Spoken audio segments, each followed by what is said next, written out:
An absolutely picture-perfect night in downtown Indianapolis. The roof, the window is open. Let's hope the goal-scoring account does the same for the Indy 11 as they look for a second victory in as many tries against the second side of Toronto FC. That would be TFC 2. The Indy 11 looking for 3 points to further climb the table in the Eastern Conference, part of a group of teams between spots 5 and 9, knowing that 4 of those teams could rack up playoff spots once we get to mid-October. As always, alongside Brad Hodder, Greg Rakestraw with you. Thank you for joining us for Indy 11 Soccer here on My Indy TV as well as ESPN+. Last week we used the term prodigal sons for the Indy 11 because they had not been home in 39 days. We'll use the singular version of that tonight. One of the original members of the Indy 11 in Dylan Mayers, after 2 years away, has rejoined his home state side. Yeah, it's great to see his creativity back, and we actually got to see this blueprint play out with the Cleveland Cavaliers, where their prodigal son went down to Miami, won a championship, and brought that championship attitude back to Cleveland, hoping the same here in Indy. 8 goals a season ago at the NASL level for Miami FC. This year, because of the turmoil in that former league of the Indy 11, he played in the NPSL with Miami FC 2, and he led them to a league championship and was named the man of the match in that championship affair. 10 goals his last 2 seasons in 2015 and 16 with his, again, hometown club. Yeah, and really hard to believe that we're calling him a veteran right now, but he's a seasoned veteran. And you bring in an extra set of talented legs for what is happening right now. The busiest stretch of the season for the Indy 11. They're in the midst of 7 matches in 22 days. The first 2 of those, they've already picked up 4 points out of 6. They do play some of the quote-unquote lesser teams in the league, but again, it's such a compacted schedule, it could really be a grind over the next week or 2. And yes, Toronto FC 2 has the fewest points of any team in the league. They have won just twice this season, but they've won twice in the last 3 weeks. So clearly, Brad, they're finding something here late in the campaign. Yeah, and I think a lot of that is when they went these last 4 games with Caleb Patterson-Sewell in goal, 30-year-old veteran. You got a young team that gives you stability in the back. We saw him a year ago in Jacksonville. He was very impressive playing in the NASL. He's added to this TFC 2 program. Starting lineups, opening kickoff come your way in a matter of moments. A little midweek affair for the Indy 11 against Toronto FC 2. And we're back with more in just a moment.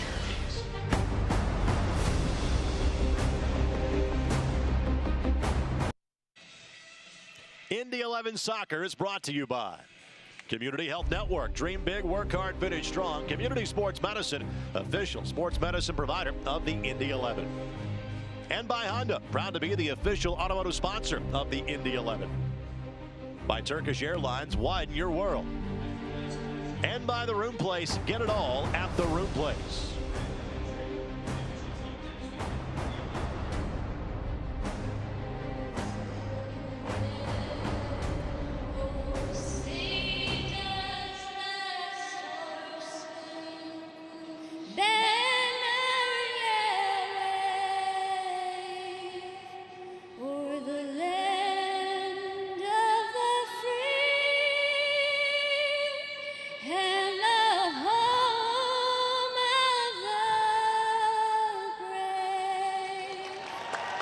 We have 2 different anthems tonight to sing, both Canadian and the United States. Takes a little more time for the national anthems before a course of a game. Great to have both those here on the broadcast this evening. Wow. Not bad, huh? She's a junior in high school. Brickyard Battalion member as well. Rake, between playing, coaching, broadcasting, there have been a couple thousand games I've been a part of and heard that. That was incredible. I'm glad we could bring part of it to you on the broadcast this evening. Time now for our starting 11 presented by Honda Manufacturers of Indiana, official automotive sponsor of the Indy 11. I already told you Dylan Mayers gets the start tonight, but also of note, the Indy 11 going to the 4-3-3. It's not a formation we've seen much of any of this season. That's exciting. I think you're pushing some numbers up, and I think the way that Toronto has played all season, it kind of plays to your advantage if you can push and play this game in your attacking half. To that point, Toronto's allowing over 2 goals per contest. They've allowed 47 goals on the season, and their goal differential is negative at 26. Again, one familiar name for us, Caleb Patterson-Sewell. They've got 2 players that lead their team in appearances of 20 see neither of them in the starting 11 tonight. In total for Toronto FC2, 35 different players have made an appearance for this developmental side this season. Vaughn Williams coming off of his 9th clean sheet of the season. That is good for 5th in the USL, and remarkably all 5 of those top goalies in terms of goalless appearances all reside in the Eastern Conference. His opposite number, Caleb Patterson-Sewell. Caleb has a unique story. Born just outside of Nashville, but grew up in Australia. Has played in multiple different countries across the globe. Spent some time in Portugal before coming to the States a couple of years ago. What a cool life. I'd be, you know, just like Vaughn Williams, you know, sitting down, have a cup of coffee with those guys and just listening to their journey through life and through professional soccer. By the way, our referee for this evening's contest is Thomas Snyder. Art Aristameyan, Kyle Hannon, and Joshua Kelly round out our referee, assistant referees, and 4th official for the evening. You will not have a better night for soccer or any outdoor activity than you will this evening in Indianapolis. Temperatures currently in the 70s. Expected to get into the middle 50s for a low overnight. And so with that, the roof is open for an 8th time in 12 home matches so far for the Indy 11. Roof was closed because of storms in the area some 7 days ago. Now that's the good news. You started leading into what next week is going to look like a little bit. The good news is that Monday and Tuesday heat indices around 100. We can worry about that on Wednesday, the next time the Indy 11 are back here at Lucas Oil Stadium. Jack McInerney appeared in Saturday's draw against Ottawa Fury FC as a substitute. As far as the front 2 lines are concerned, head coach Martin Ray does a good job of trying to balance playing time these last couple of games, knowing this group is playing every 3 or 4 days through September the 5th. Yeah. We, as always, thank you for joining us for Indy 11 Soccer here on My Indy TV and ESPN+. Those injuries early on in the season really had him trying to juggle some of his depth, and you take a look at everybody rounding into health right now and the additional players that they've brought in, and they're ready for this tough stretch. When these 2 teams played on June the 16th, it was one of the handful of matches that Toronto FC2 has played this year in Rochester. Of course, one of the great stories of Subdivision 1 North American soccer over the years, but the Rhinos did not field a team this year. So Toronto FC2 moved a handful of matches to upstate New York. That was one of the matches against the Indy 11. Justin Braun had a brace. We'll talk more about Justin in a moment. Kevin Venegas had his only goal of the season as well in a 3-1 Indy 11 victory. Let's get to our keys to this match. They are presented by your Central Indiana Honda dealers, official automotive sponsor of the Indy 11. For Indy, moving the ball is going to be something not just north-south, but east and west, too. The more complex you can make the decision-making for a young team, the better it's going to be for you. And then we talked about it a little bit. Finish your early chances. Toronto's never won when conceding first or trailing at the half, so psychologically, that's a hurdle they have yet to overcome. For Toronto, be young. You know, you're a young team. You got 5 players tonight that are 21 or under, and that can bring some chaos and some difficult reads for Indy. And then I think, you know, we talked about it a little bit too. Caleb Patterson-Sewell is a big key to this game for Toronto. You talked about the goal differential, -26. Since he's taken over these last 4 games, it's even. 3 goals for, 3 goals against. That veteran leadership on a young back line is critical. Kyle Bjornthen on the throw-in for Toronto FC2. We referenced in the open that they were going to play at the newly christened USL Division 3 level a year from now, which, given the amount of young players they have, is probably the right move. We also referenced Rochester. It was announced today that they are going to resume activities and play at the Division 3 level next year. Love that. Time now for our injury report, brought to us by Community Health Network Sports Medicine, official sports medicine provider of the Indy 11. All 3 of these players are out, but you'll see questionable for Justin Braun. Yes, he's not playing tonight, but at the same time, that's the first time he hasn't been listed as simply out since July the 7th when he was hurt against the Charlotte Independents very early in that match. So that tells me that we're not going to see him tonight. Maybe you don't see him in Atlanta on Saturday night, but hopefully by next week we could see Justin back on the pitch, because he was just rounding into form when he got hurt in early July. Right. McInerney takes it inside of the 18. I think before he earned the corner, he took that ball across the end line. Goal kick coming for Toronto FC2. There's the head coach of the Indy 11 in Martin Running. He's accomplished a lot in his first season as the man in charge. He knows what it's like to coach north of the border as the former head coach of the Vancouver Whitecaps in Major League Soccer. And his opposite number for Toronto FC2, Michael Rabasco.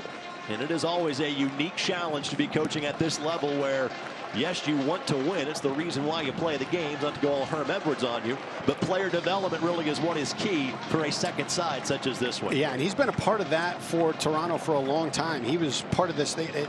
Now it's called the high performance department, but it used to be their department of cognitive development.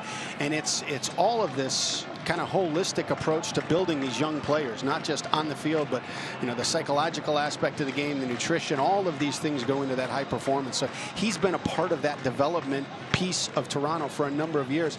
It's great to see him have a chance to work with them also in this capacity. And of course the big club, if you will, the defending MLS Cup champions. They have been to back-to-back championship matches, having lost to Seattle in 2016. Those two teams, not sure if there will be a third matchup in that championship at the Major League Soccer level this year. Ioze trying to shield off the player, and eventually it will go for a corner. He had hoped to earn a foul, did not get the call. That's what he's kind of gesturing with, that tug of the shirt there. The player he was battling with was Matthew Serbel for TFC2. He is a 19-year-old from Ontario. There's a lot of teenagers on this roster for Toronto FC2. Corner be taken by Tsubasa Endo. Good serve. Good flick that McInerney got in the way of. And it will be a second corner in a matter of moments here for Toronto FC2. You see McInerney, the leading goal scorer for the Indy 11 this season, with 6. Jack celebrated his 26th birthday earlier this month. McInerney again the first to get there, but by no means out of danger just yet. Dylan Mayer is applying the defensive pressure. Good flick in the box, and eventually rocketed towards midfield by Kevin Venegas.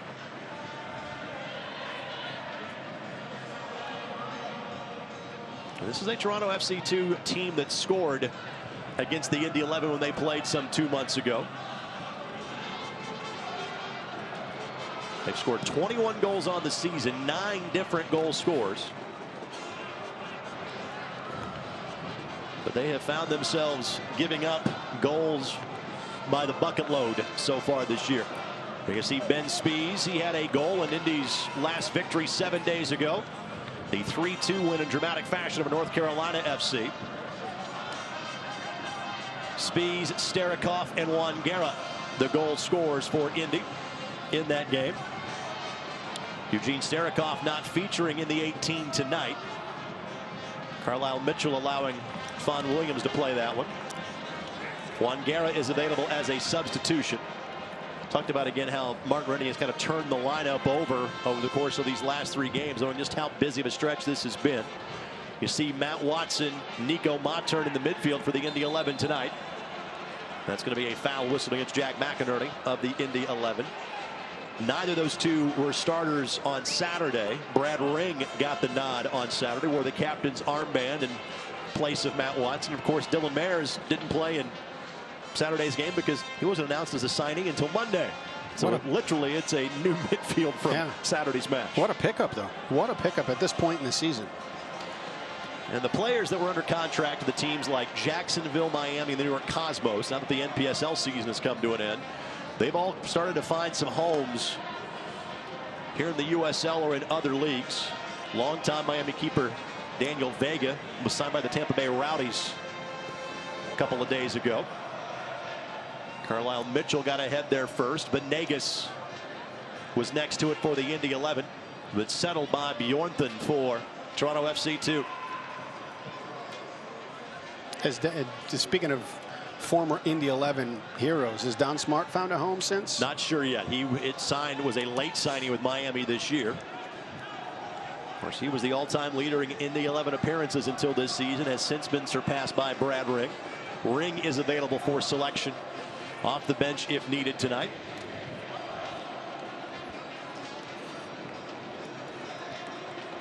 Ball played at the feet of Patterson Sewell. This is the second game where the football lines have been visible on the turf, and it's the second game on, I should say, the brand new turf here at Lucas Oil Stadium. The Indy 11 got to make the debut of said turf some 7 days ago, and players and coaches thought it was a dramatic improvement. Well-timed run by McInerney. Now can he have the pace to get there? Didn't get everything he wanted to on that cross. He had to kind of measure his steps. Ball was last touched by Venegas for Toronto FC to throw it. Clever little ball by Venegas, just tucked down the line for McInerney to chase down.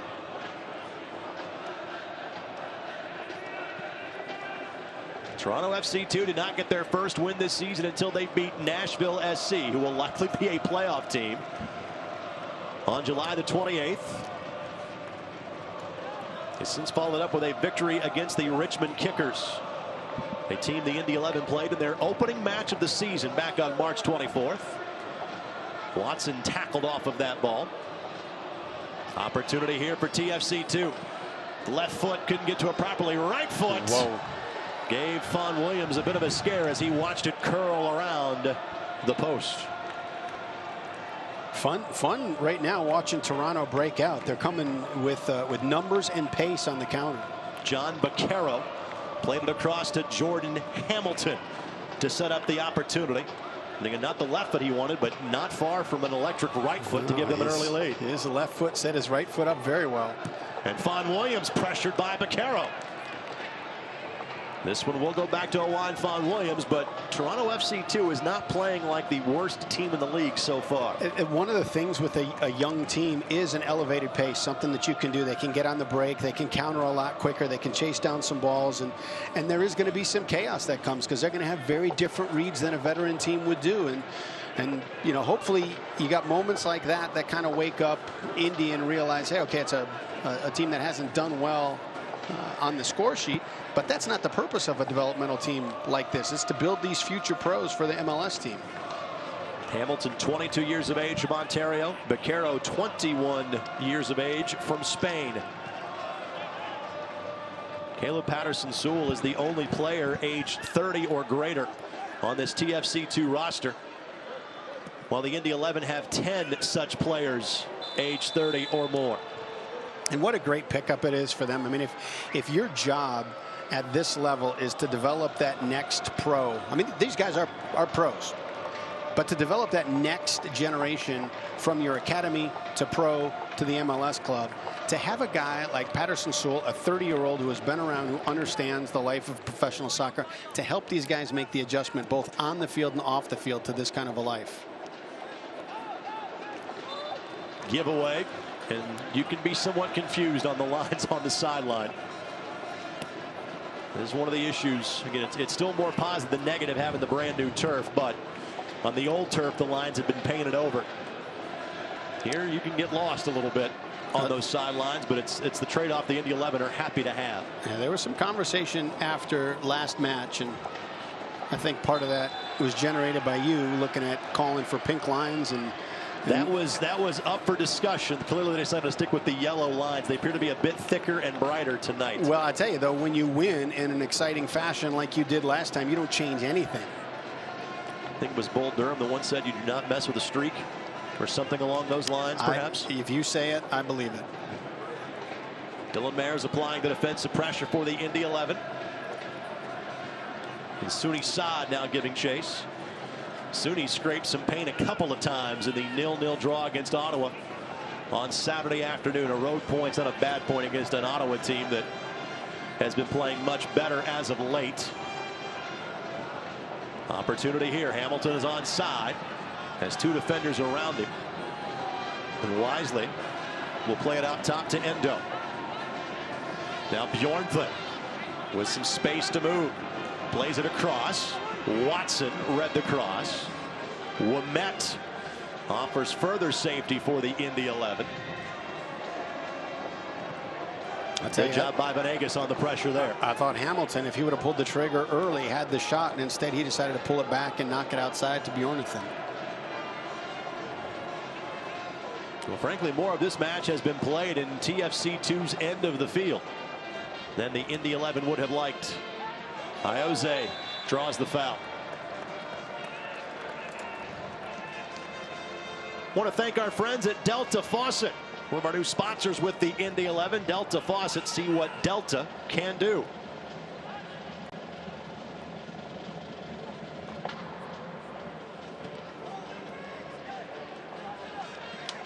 Mayor's wearing his third different number with the Indy 11. Wearing the number 2, his last number, and number 6. Flag now goes up once Saad makes contact with the ball. Of course, number 6 being worn by Nico Mattern. His rookie season with the Indy 11, he wore number 22. Because his preferred number 6 was taken by Chris Estridge at the time back in year number 1. Good look down the Indy 11 bench. You see Phil DeSantos, Brian Gerlach amongst others. Looking on at the early stages of this one. Oh, Dylan is very happy to be back home. It was a great situation in Miami. Of course, won both the fall and the spring leagues in the last year, the North American Soccer League last year. Giveaway here, but Indy 11 couldn't keep possession for very long. A great experience also for him as a player. I mean, the quality of roster that Miami put together in the NASL 2 years ago was incredible. And to play at that level with those players, great learning opportunity. This portion of the match brought to us by Community Health Sports Medicine, keeping athletes at the top of their game. Visit ecommunity.com/sports.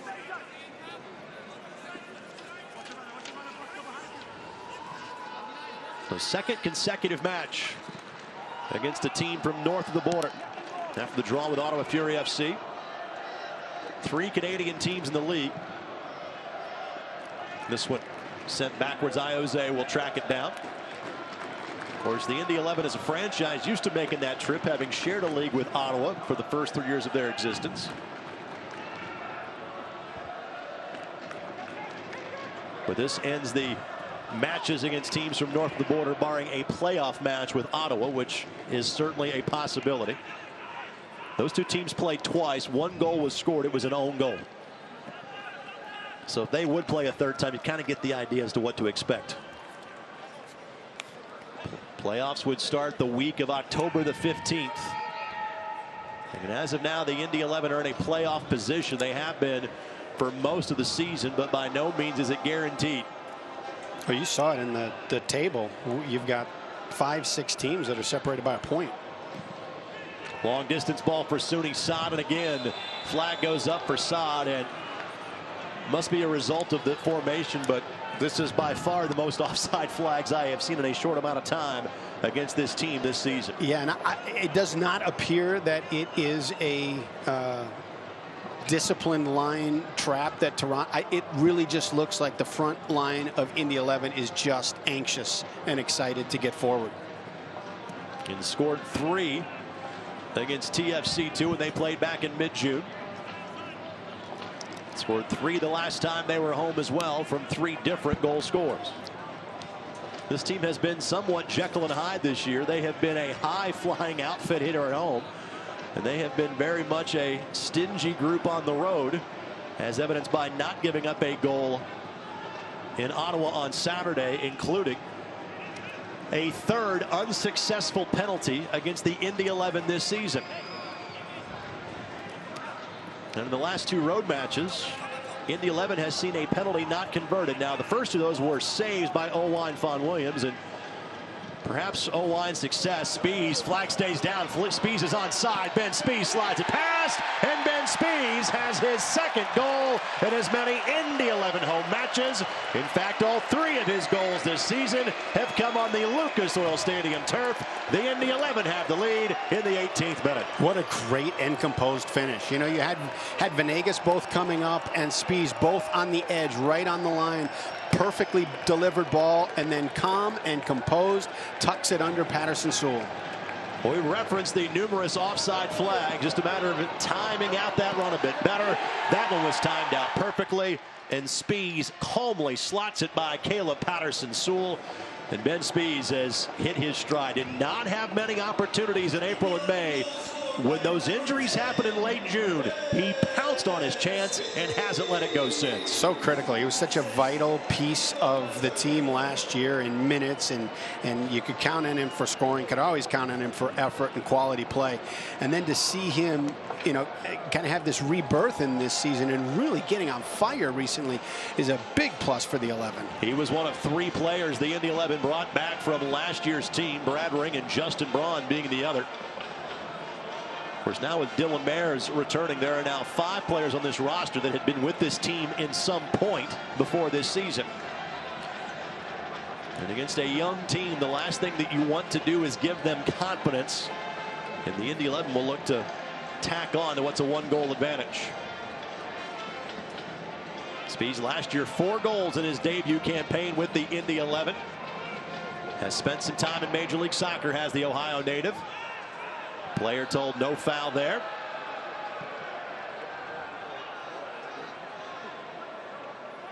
Frankly, both teams are not shy about applying pressure in tonight's match. I thought Hamilton did get fouled on that. I thought he had a good argument. On the cross. Good job to get a boot to it by Dylan Mayers. Ball sent back in Hamilton. Once again, the pass is read, and now here comes the break for the Indy 11. SUNY side. Right idea. Couldn't find Jack McInerney.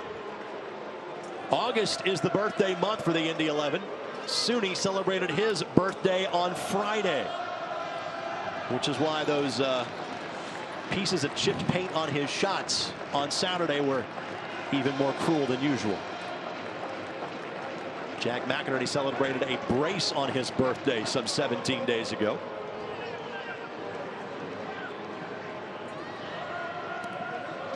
Good looking cross here. Baquero didn't hit it down, but found some space, and TFC2 continues to give themselves some good chances here in the early stages of this match. Yeah, you could see the talent, you could see the quality in this. I mean, that was a brilliantly driven ball to change the point of attack, and then a fantastic serve.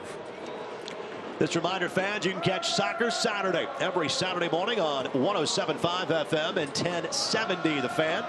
We'll talk to head coach Martin Running. We'll talk to the returnee and Dylan Mayers, and whoever we deem as the top player from tonight's Indy 11 match. We'll talk about the Premier League. Man City has the early window game on Saturday mornings to provide updates on that. All comes your way this Saturday morning. If you miss it, log on to the podcast page at 1070thefan.com.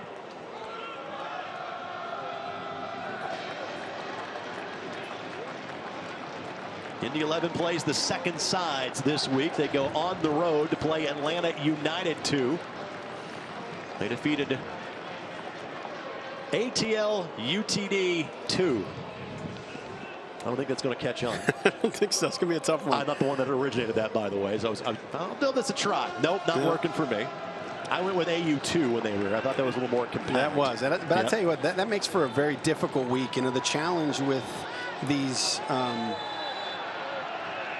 MLS2 teams is that they rotate players so much. They're pulling players up to the top club. They're signing kids from their academy that, while the style and the blueprint may be the same week to week, you don't know which players are going to be on the field, and so it's very difficult to prepare for them. And we've seen teams kind of have a varying version of success in just the Eastern Conference.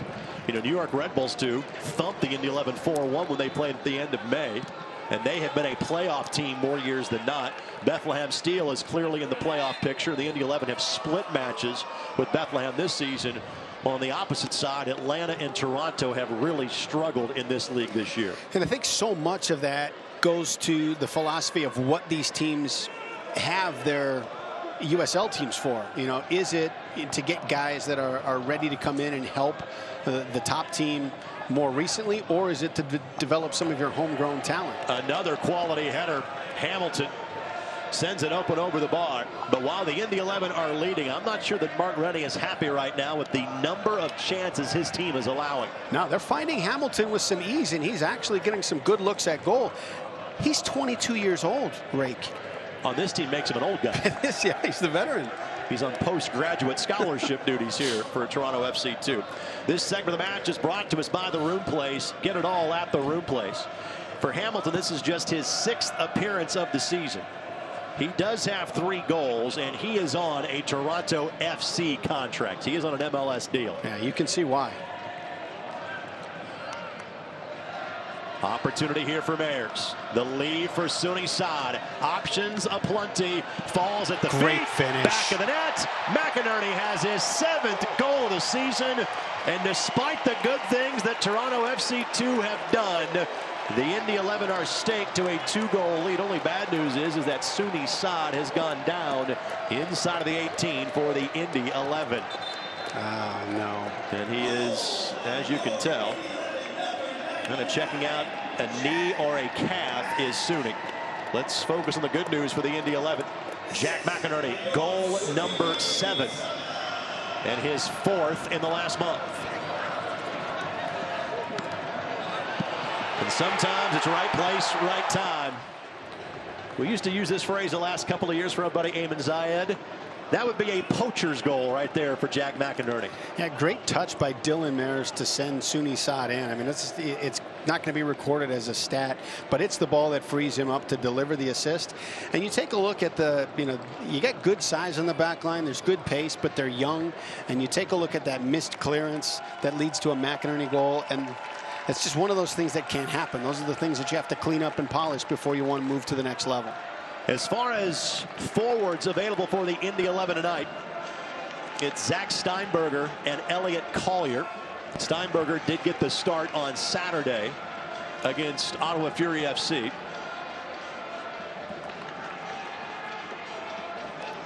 I'm not sure exactly if Sunny's going to maybe do a little moving around first and see what's going on for him. We'll kind of keep checking. The cold spray tends to fix everything.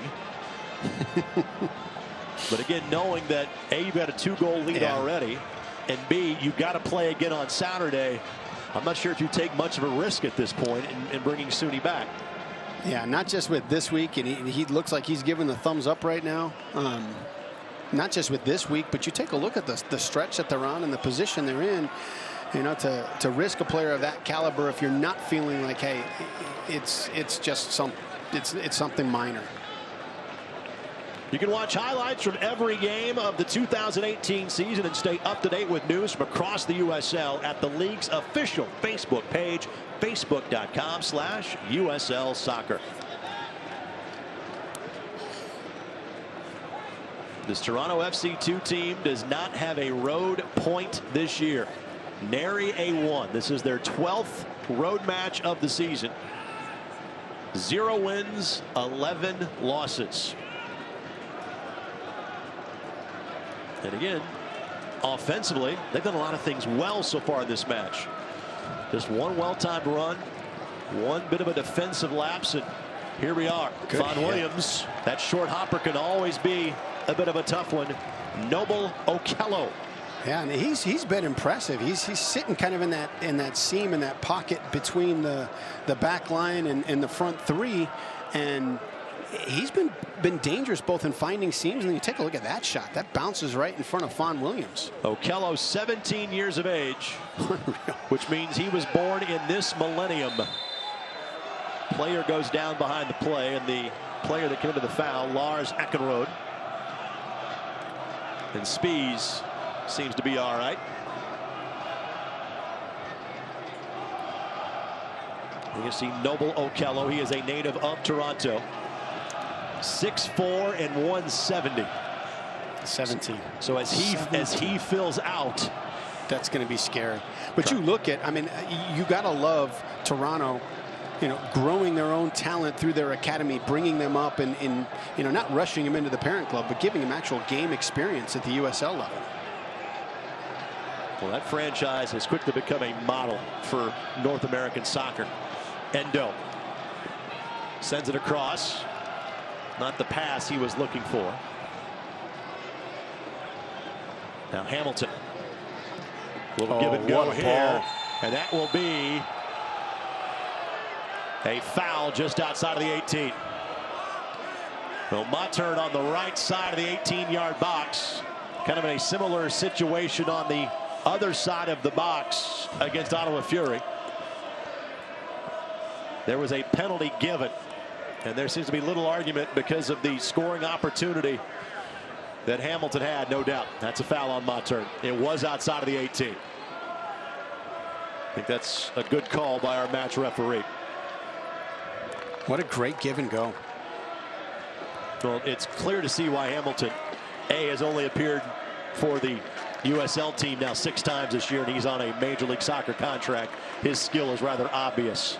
I mean, it's impressive. You look at, not only is he a dominant figure in the middle, but in tight spaces he's doing very well. Hamilton and Tsubasa Endo.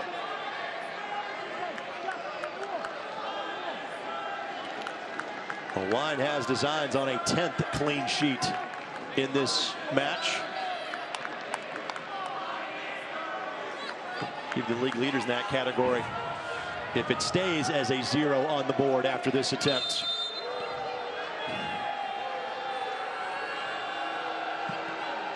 It doesn't. How about that? Tremendous strike. Tsubasa Endo with the goal. And TFC2 has gotten one back. And you look at that, where the placement of that ball is, and you are right on the edge of being able to get the ball up and down into a place where you can put it on goal. That didn't come down. That was just struck up into the upper corner. Absolutely nothing Vaughn Williams can do about that. That is and we have seen some phenomenal set pieces this year from the Indy 11. That's as good as you're going to see. Yeah, we just saw one a week ago in the same goal, almost from the same spot. So for the second time in as many matches against the Indy 11, TFC2 have gotten a goal. Well, this game so far has been played like a game that might have 3 goals in the first 30 minutes. Both teams pressing forward with allowing some space at the back defensively. And this game is following the pattern of games at Lucas Oil Stadium this year. That is where by far the higher scoring games for the Indy 11 have happened. A 3-2 victory, a 3-3 draw for the Indy 11.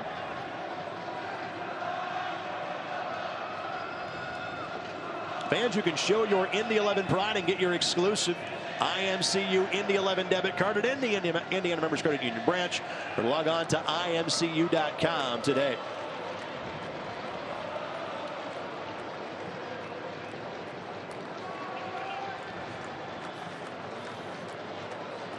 So minute number 31, this one has not lacked for action. Good read by Watson.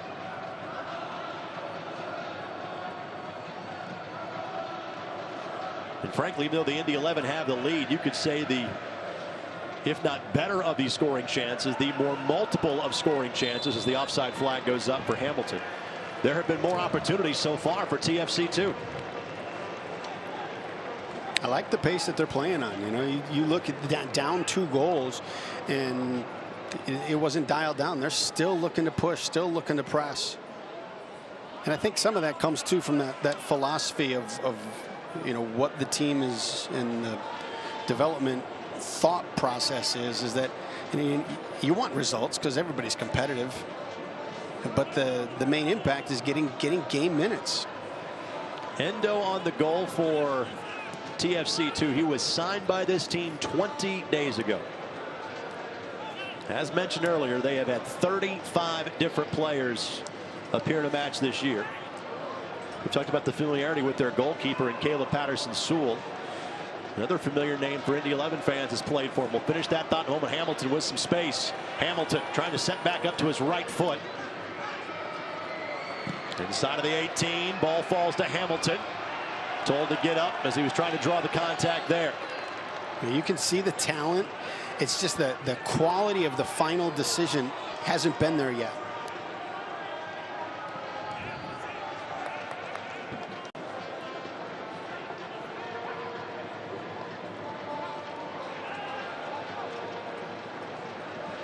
Last time out, TFC2 was blanked 2-0 at the Bethlehem Steel.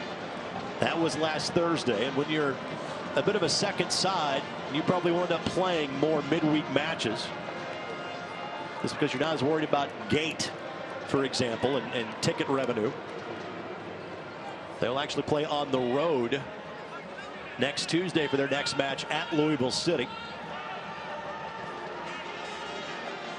In fact, Toronto FC2 has just 3 more remaining home matches this season.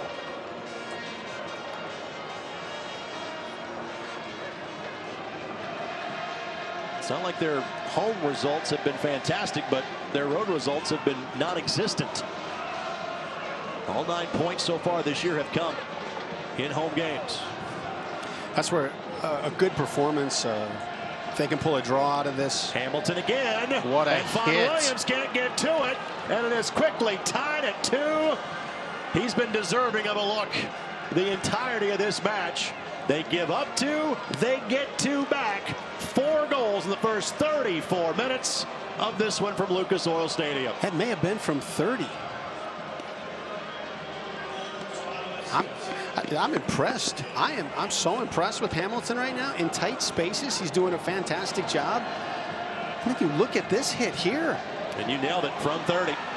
This is his 6th appearance of the year at the USL level. He's got 4 goals. Oh my goodness. This portion of the match presented by Honda Manufacturers of Indiana, official automotive sponsor of the Indy 11. 5 goals in the last Indy 11 home match. 5th didn't come until the 90th minute. I'm kind of expecting a 5th and 6th by halftime of this one. I don't know what it is about this place. Like 6 goals in a match seems to be the average. The domain of Peyton Manning and Andrew Luck leads to high-scoring affairs. Amazing how that works. Venegas sends it across. Good serve. That's the second really, dangerous missed clear. Venegas did score the last time these 2 teams played. So in the 2 matches that these 2 teams have faced against each other this year, 8 goals have been scored in about 135 minutes.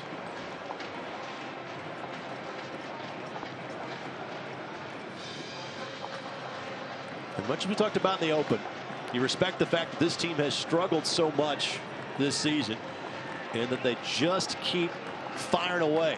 Toronto FC2. And that is the joys of having a younger team and frankly guys that aren't grinding it out playing at this level in every match. Fan Select is the official soccer ball of the USL. For the latest Select products and special offers, please visit SelectSportAmerica.com. Receive free shipping on orders over $50. Vaughn Williams will watch this one go across the end line. Okay, they got the 11 back on their heels a little bit, and if they can clean up a few things in the back as far as the timing on their back line and some of the missed clearances, this game could lean in their direction pretty quickly. Talked about the Indy 11 having some higher scoring affairs here in this building. Haven't been all that many like that for Toronto FC2. But they were a part of a 5-4 defeat earlier this year. Sooney Saad trying to get to the ball.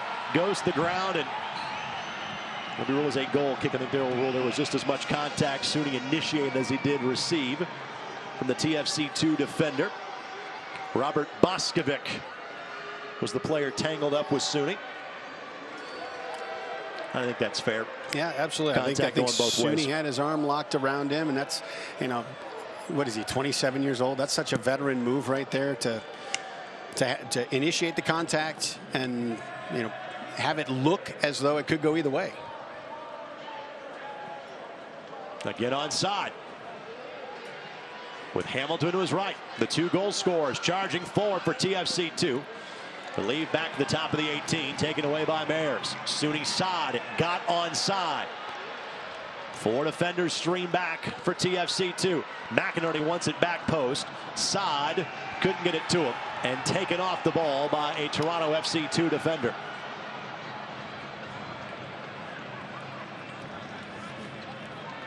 This is almost playing out like a pickup game right now.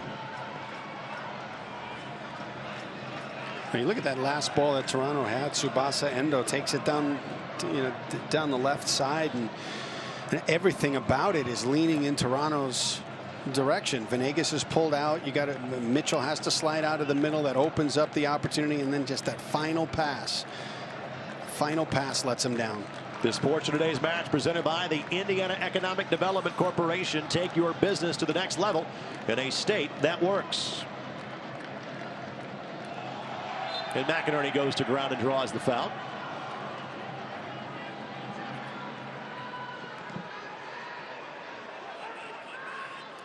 Good switching of the attack to Iose. Iose flicks it forward for Spees. Spees got there first, but Spees was offside for the effort.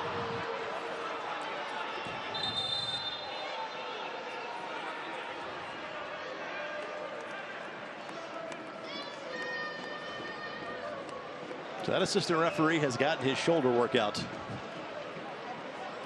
And if Spees was offsides, it was by a whisker. Yeah, the timing is almost there. I mean, they've gotten one through. They've gotten a couple just a second, just a meter off. Patterson Sewell, in one of his matches he played against the Indy 11 last year, did not see the end of the match.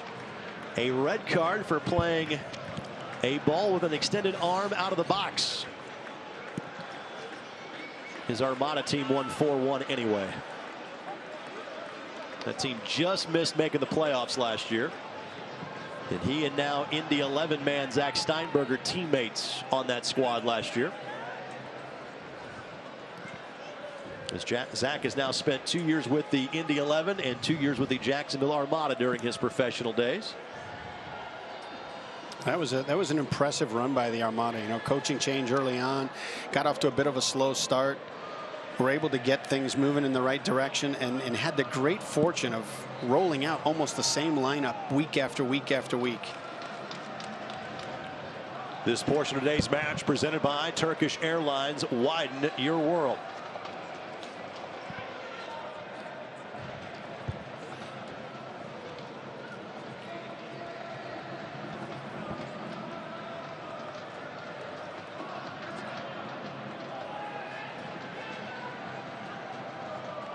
Carlisle Mitchell shoulders that ball away. Again, another perfectly timed run. Vaughn Williams sprints out and will kick that ball towards us. You can get that one to ensure there's a little time to get set back up. But as much as the Indy 11 are wanting to press forward on the attack, it has led to similar opportunities heading in the other direction. Well, you look how dangerous they've been. Every time Venegas is coming up, they're finding the space or they're finding the feet for Tsubasa Endo here on the left side. And frankly, tape gets around when you're 2/3 of the way through a league season. Indy 11 is not shy about having their backs get involved in the attack. You frankly see those outside backs get up more forward than even the defensive midfielders do for the Indy 11. And part of that is at home, you frankly have less ground to cover. It's a 70 by 110 pitch alignment here at Lucas Oil Stadium. By the way, our final 5 minutes plus stoppage time of the first half presented by your Central Indiana Honda dealers, official automotive sponsor of the Indy 11.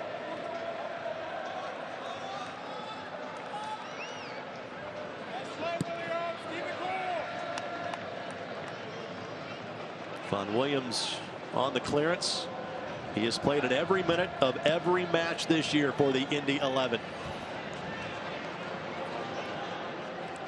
Trying to equal the feat of Christian Neek from the team's opening campaign in 2014.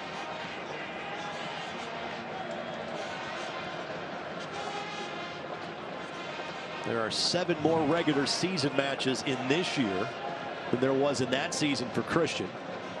Christian played in 1 more match in the U.S. Open Cup than Vaughn Williams did, with the Indy 11 going out on their first opportunity of this year. And apparently the offside flag went up.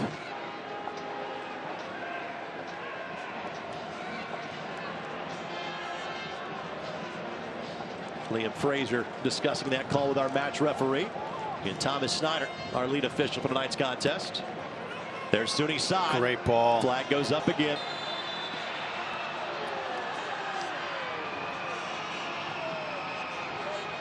Certainly testing the limits are the Indy 11 attackers tonight, pushing the envelope. Right on the edge.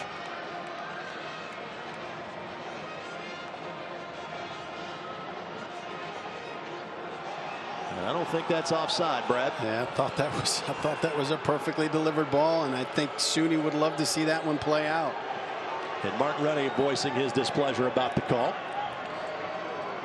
The fourth official trying to lighten the stress on the assistant referee that may have raised that flag in error. It's got to be tough too when you're the assistant referee and it's a call that really looks like you might have missed it, and you've got, how big is that video board that he's facing right there? 30 feet by 30 feet. You try not to look at it, frankly. No, you can't. Great ball. Endo again. Venegas stays with him step for step. Good looking cross here, but again up and over the bar. And we've seen that a lot, where those opportunities with the head just have not been on target, as compared to the two electric strikes that we have seen from Endo and Hamilton so far. Fans, you can stay up to date with all the best from the social media around the USL by watching Off the Post with Kelsey Steele every Friday evening on the USL's social media channels.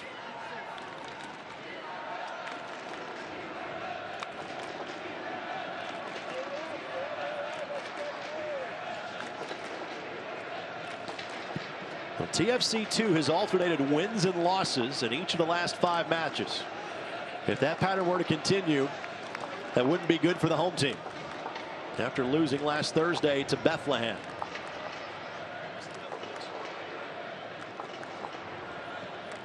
By the way, Bethlehem was in action earlier. Bethlehem beating Ottawa Fury FC 2-0. Another opportunity here. Ouimet races back. And Ouimet will shepherd that ball across the end line. No, he does not. The Toronto FC2 player does a good job of keeping it in play. 2 additional minutes, says our fourth official. And TFC2 continues to attack. Baquero looking for Hamilton. Hamilton again. And finally Venegas with a blast that Pat McAfee would be proud of. McInerney trying to get on the end of that one. McInerney goes to ground, will not get the whistle. Tell you, you look at the way Noble Okello is playing in the center of the field right now. The composure that he has at 17 years old.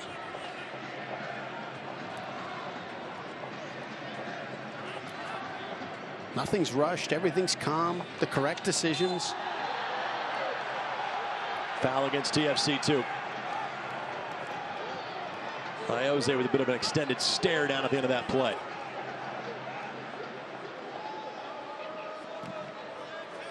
Once again, good pressure applied by TFC2. And they immediately to go on the attack. This is Baquero. Tried to slide it through Mitchell. He is the only outfield player.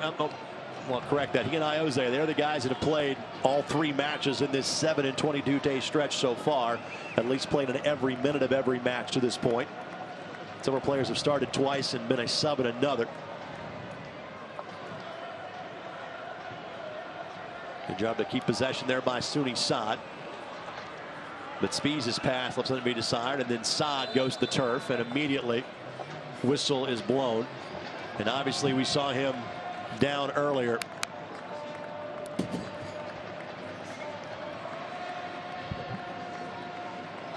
And I don't think you're going to use a sub here at this stage of the half, but we might not see Sunni in half number 2, as this is the second time he has gone down tonight. Now, you hate having to use a sub in the first half, but the stretch that you've got in front of you and the position that you're in right now in the standings, and the playoffs looming here just in a couple months, you just can't afford to risk a player of that quality if he's banged up at this point. It clearly looks to be like a calf or a shin issue more so than a knee, given kind of what he's going to. Yeah, they were spraying. It looked like the patellar tendon or just above the sock there. So I don't know if there was some kind of contact that he got. Maybe it's a deep bone bruise or. Just a couple of seconds left to go here in half number one.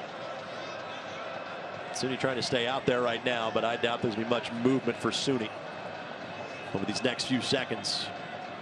4 goals so far for SUNY this year, and that is the end of an entertaining half number one. The Indy 11 did what they were hoping to do. They pounced early and scored twice, but a team that hasn't had a point away from home this year scores twice to answer. And it's 2-2 going to halftime. It's an exciting match. I tell you what, you got to get SUNY out, get some ice on that knee, and get someone in. The Indy 11 look for 3 points. It might require more than 3 goals. Halftime at Lucas Oil Stadium. The Indy 11 2, Toronto FC 2-2. We're back in a moment on My Indy TV.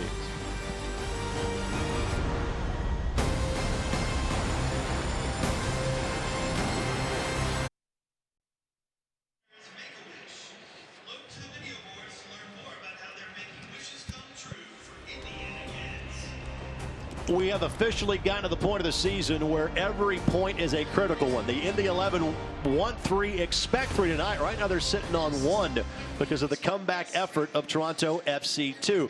You also start doing a little bit of scoreboard watching around the league to see what other potential playoff teams are doing. That was the case last night. New York Red Bulls 2, North Carolina FC 2, and much like this one, okay, an extra 2 there, they finish at 2-2, alternating goals in this one, with the Red Bulls being the home side. Yeah, an exciting match. You've got some great goals in it too. We saw North Carolina FC here 7 days ago. They thought they had pulled a point out of that one with a 2-goal comeback, only for the Indy 11 to then take a late goal. The Red Bulls 2 also a soon-to-be opponent for the Indy 11 as well. And a little tete-a-tete here at the end of the match. Connor Tobin getting a bit of an extra shove from a Red Bulls 2 player that leads them being a man down. And North Carolina would capitalize. Rocketed home and a road point. North Carolina still on the outside looking in, but they're at a point where every point is crucial to Colin Clark's side. That was a critical finish and a very valuable point for them coming into this home stretch. So clearly some highlights specifically from that match we have to show you, but now highlights from around the USL. Our look at the best of Week 23.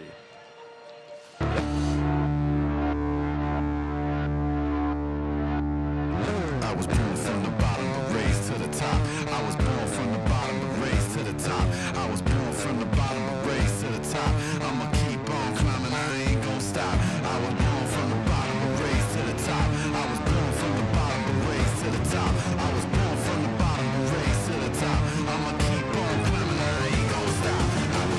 Thomasina Molson looking for number 14. There it is. Cross comes in towards the back post, and Foster Langsdorff has his 11th goal this season. The corner of the 18. Cross comes in, and a goal for Foster Langsdorff. It's his 2nd of the evening. Into the box, a strike, and a goal. Christian Valesky. Guess who? Again, Valesky with his 2nd. Slides it across. Michael Seaton. Seaton in on goal. Michael Seaton, he's at the brace. Ledesma right at the edge of the 18, takes a shot, and Manu Ledesma does it again! Now Spees gives it a go, and Spees finds the back of the net. Game of one-upsmanship from the Indy 11 this season. Rebound comes out though, and it's stuck right back in. And guess who? Solomon Asante.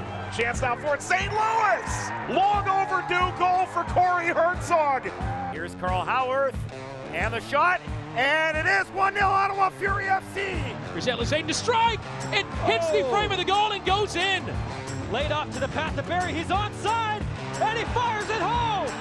It'll be Gordon to strike with his right boot, hits it, and puts it in the back of the net. To Velasquez. He'll take a crack through distance, and a goal. Chandler Hoffman redirects it for the goal. Here's another opportunity. Dixon shot, and a score. Back to Corbin Bone. Bone inside of the 18, buries it in the back of the net. So Belmar now into the area across from Belmar. Losing his defender, Belmar. Shirley. Blackwood gets the goal. Great save by Kendall McIntosh. Shot getting a piece of it. What a save Great stop by Dykstra. Oh, what a save by Vaughn Williams. Cardoni with an impressive save. A brilliant save.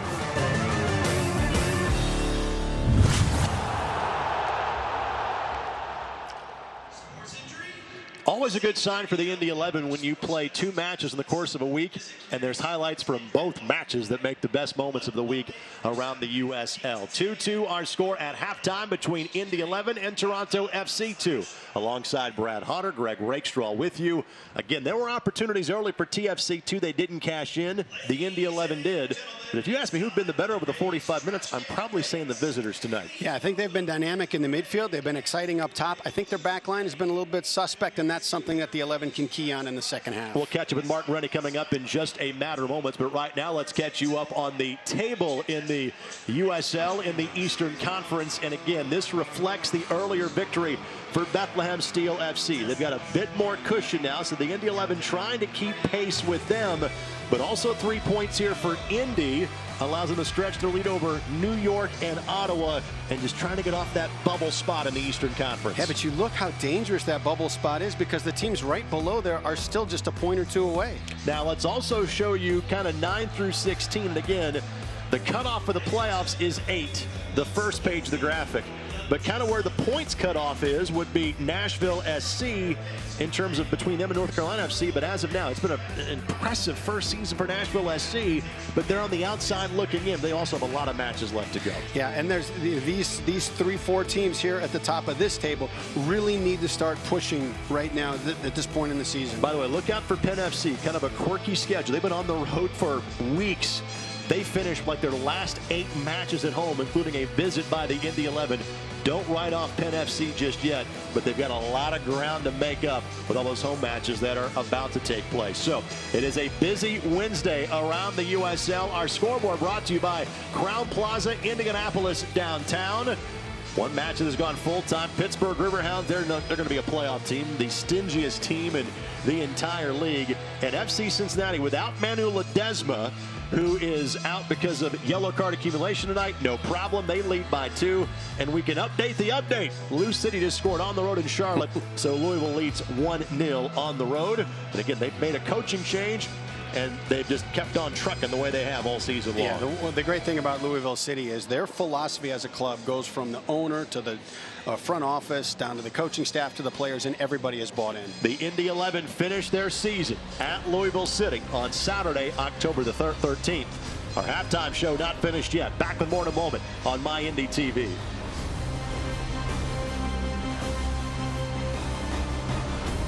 Indy 11 Soccer is brought to you by Community Health. Exceptional care simply delivered. Community Health Network.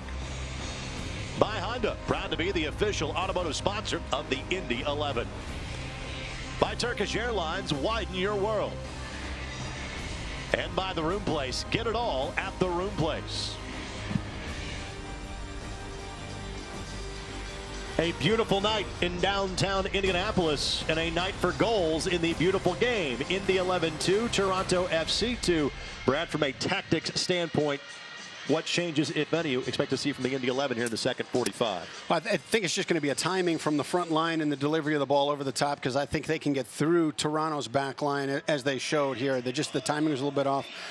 Defensively, I think you got to be a little bit cautious about Venegas getting forward, because they're hitting that spot right behind him as soon as they win the ball in transition. Well, with 4 goals in the first 34 minutes, not exactly a shortage of highlights to show you from the opening half here at Lucas Oil Stadium. Again, scoring chances throughout for Toronto FC 2. The Indy 11 capitalizing on clearly their 2 best opportunities. What a great finish here. I mean, you got a veteran goalkeeper in, so you're just reading and you set him up, you open up your hips at the very end and just tuck it underneath him. For Ben Spees, his 3rd goal. They have all come in the last 2 months of the season. Sooney Saad sets up Jack McInerney, his 7th to lead the team. It's such a clever ball by Dylan Mares. He takes just enough of a touch on it to draw the defender in and open up Sooney. The foul on Mattern just outside of the 18, and Endo a beauty. He's been fantastic. Again, just signed by the club on August the 2nd, and then Hamilton. Again, he is on a contract with Toronto FC. He's played in 6 games this year for this team, and he scored 4 times. Stats. Goals even. Again, 2 shots, 2 goals. Got to prove our point for the Indy 11. That possession number concern you all there, Brad? No, not at all. I think the thing that concerns me the most is while you've had some opportunities up front, you're not generating enough goal scoring opportunities. I mean, 2 for 2 on your goals and shots, but you need to generate more shots. Let's go down to the field. We're joined now by the head coach of the Indy 11 in Martin Rennie. Coach, I know you love the fact you've scored 2. You don't like the fact you've given up 2. Overall, your thoughts on an up and down first 45 minutes? Yeah, it's probably 2 parts to the half where we looked very good. We attacked well, scored 2 good goals, and then we lost 2 that were very disappointing. I think that the team we're playing against puts high numbers forward. They're vulnerable on transition, but they're also very dangerous. So we have to make sure that we don't give the ball away in bad areas. We have to miss the pressure that's there and take more. We're going to get more chances, but we need to take them. Just kind of your thoughts from a defensive standpoint. Do you change things up from that perspective or focus on things more from an offensive perspective to change things up in half number 2? Well, both. I mean, obviously we're attacking pretty well, scoring 2 goals in the half, but we need to make sure that we time our runs well. I feel there was a number of balls behind that created 1v1 opportunities that weren't offside or were certainly very close. And so we want to take advantage of those, but we also want to make sure that defensively we're careful, because with so many players forward on top of us, if we play too many passes in our own defensive third, then we'll be under pressure, and that's dangerous. Martin, thanks for the time. We'll talk to you after the match. Head coach of the Indy 11, Martin Rennie. His interview, as always, presented by Turkish Airlines, the official international airline of Indy 11 soccer. Turkish Airlines, widen your world. And it certainly looks like Suni Saad's going to soldier on. We saw him go to the field twice, but he is out there to start this half in the opening 11 for the Indy 11.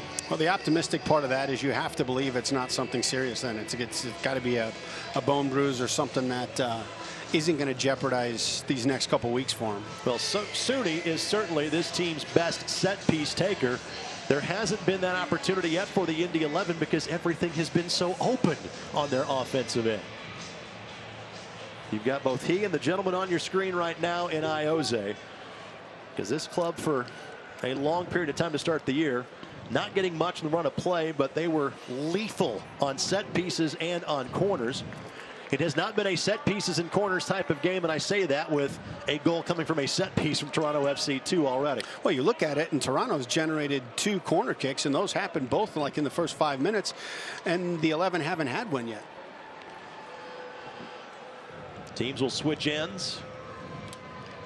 For those of you watching outside of Indianapolis, there's a bit of a breeze, but that's 7 stories above us. It generally does not get down and affect the field of play when the roof and or window are open here at Lucas Oil Stadium.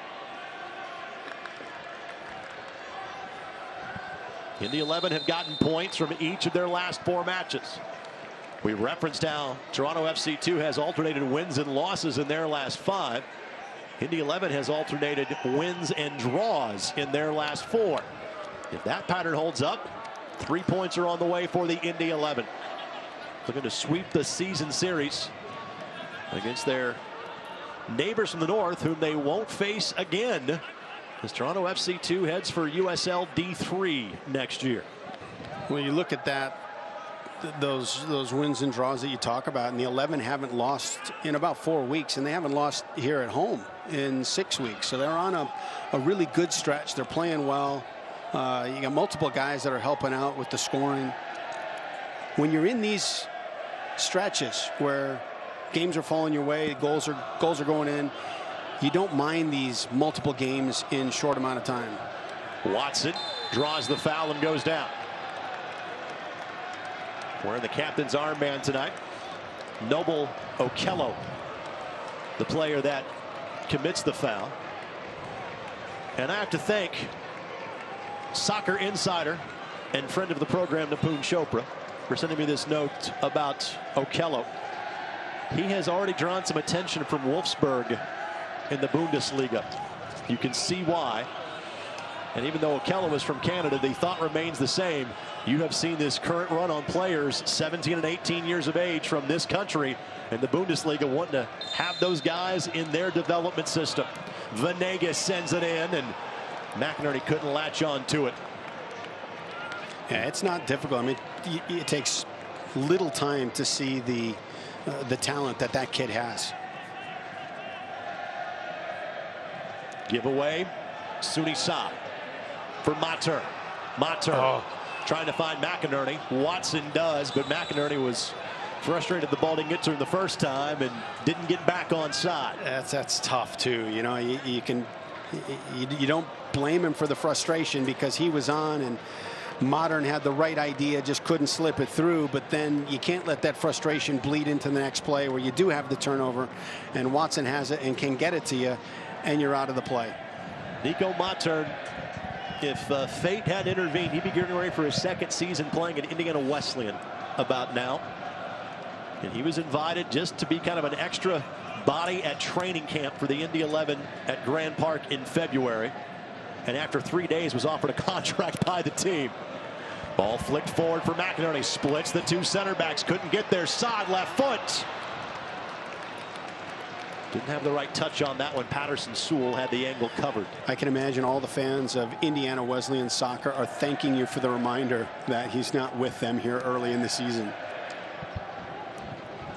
First ever player from Indiana Wesleyan to play for the Indy 11.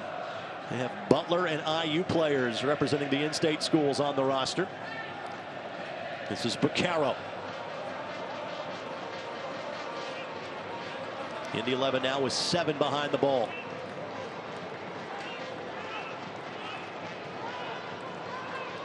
Previous years, players from DePaul University have appeared on the Indy 11 roster as well.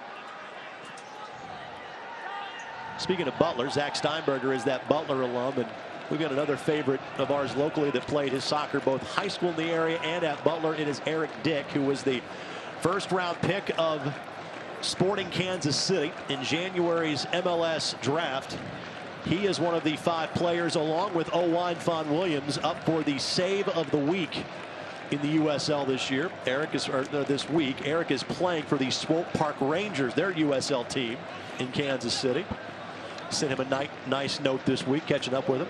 Great kid. Yep. And from the moment that he was able to start thinking those thoughts of pro soccer, he was living it and breathing it. When he was 18 years old, I would get emails from him on a pretty consistent basis. Hey, what drills can I do? And he always looking for more. I couldn't keep up with the information that he wanted. It was so exciting to see, and then to watch his career unfold at Butler, where he just was phenomenal, and then become a draft pick is you know, it's such a great reward for all the work that the kid did. There you see Zach Steinberger. I haven't done the full research on this, but I'm pretty sure he's the only player in Indy 11 history with the middle name of Wolfgang. I'm going to claim that as a fact without doing much research on the subject. Right, I think that's a pretty safe bet. Fans, the USL's official Twitter feed keeps you up to date with news, live game updates, and highlights from around the league 24/7. Follow at USL on Twitter. Now there's another Butler grad. I think he played with North Carolina right out of Butler. Jordan Burt, do I have the name right? Correct. I think he's playing out in Colorado right now. Correct. He's actually doing very, very well. And again, the Eastern Conference and Western Conference so infrequently play each other that we almost kind of view this as a 16-team league and go, oh yeah, you win this league, you play the champ of the other league. And I was doing a little Western Conference research earlier with the return of Dylan Mayers to the Indy 11. Because in 2015, Dylan was tied for the team league in goals with 5 as Patterson Sewell gives it away. The player he was tied with was Brian Brown, who was on loan from the Philadelphia Union. Brian now plays for Reno, and Brian has 11 goals this season. Young player from Jamaica.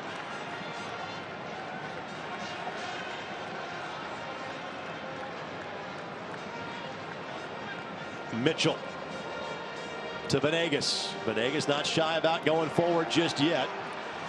This kind of cleared that ball to keep it in play. Ended up Mayers couldn't do much with it. And here comes TFC2. And they are quick on the break. And maybe a little more spring in the legs of Toronto FC2 at this point, knowing they have not played since last Thursday. And the fact that they are about 7 or 8 years younger a player out there on the field. And Martin Rennie, I think, so far in this busy stretch, has done a great job of limiting the mileage on this team. Mayers would like to have that pass back. Right idea. Great thought. The window was there, just underplayed. And again, Mayers, even though he just joined the team, he has played with Miami FC2 in the NPSL level, so not against this level of competition. But he's played 14, 15, 16 matches, so it's not like he's either rusty from not playing. He last played in a match, I want to say maybe 2.5 weeks ago. But it's also not like the tank is empty because he's played so much already this season either. So he should be in mid-season form. Great ball. Hamilton. Iose pressures it off of it. And now space to move here. Endo sends it in. Venegas clears it momentarily. Liam Fraser will settle for TFC2.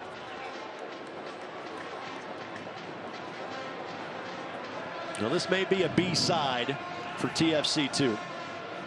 They have brought their A game tonight.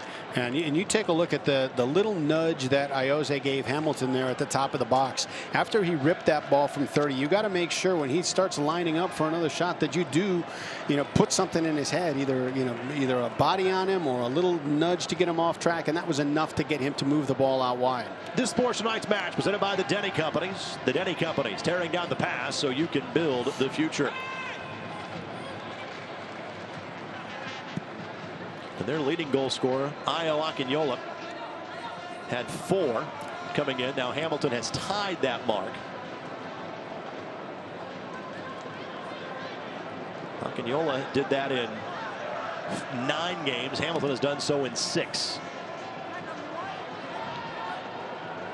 Well done by Venegas. We spoke about the new turf here at Lucas Oil. It is officially now 8 days old. There's also new lights here at the stadium as well, and as it gets darker a bit earlier outside this time of year, those new lights are taking effect. Just a bit too tall for speeds. I've seen no issues with Suni Saad, by the way, in terms of his mobility so far in this half, after going to the ground twice in half number 1. And one of the things you worry about at halftime is, sitting for 15 minutes and does it stiffen up? And so whether they gave it some treatment or whether it was just a knock that he was able to work through at halftime, it's good to see him back and good to see no effects of it. By the way, this portion of the match is brought to you by Community Health and Sports Medicine, keeping athletes at the top of their game. Visit ecommunity.com/sports. Another opportunity, Vaccaro. The lead for Hamilton. I think Hamilton was in an offside position, but Iose couldn't take the chance, and it's a corner given up by the Indy 11.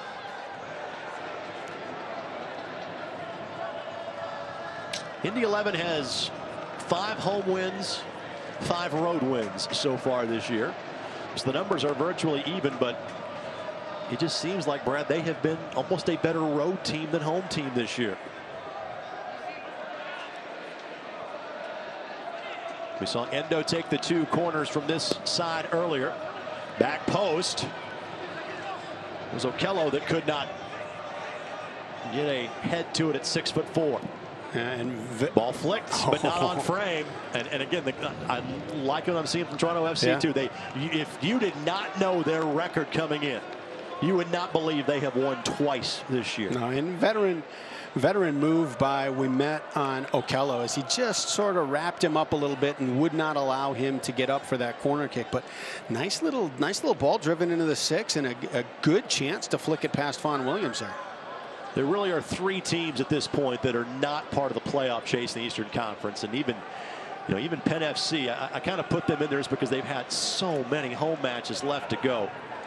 But really, it's TFC to Atlanta United to, and the Richmond Kickers, the teams you go, yeah, you can exclude them from the playoffs, but show something about these kids truly being young professionals. That last word, they are playing like professionals, knowing they are fighting for a spot on the big club, if you will, in Toronto.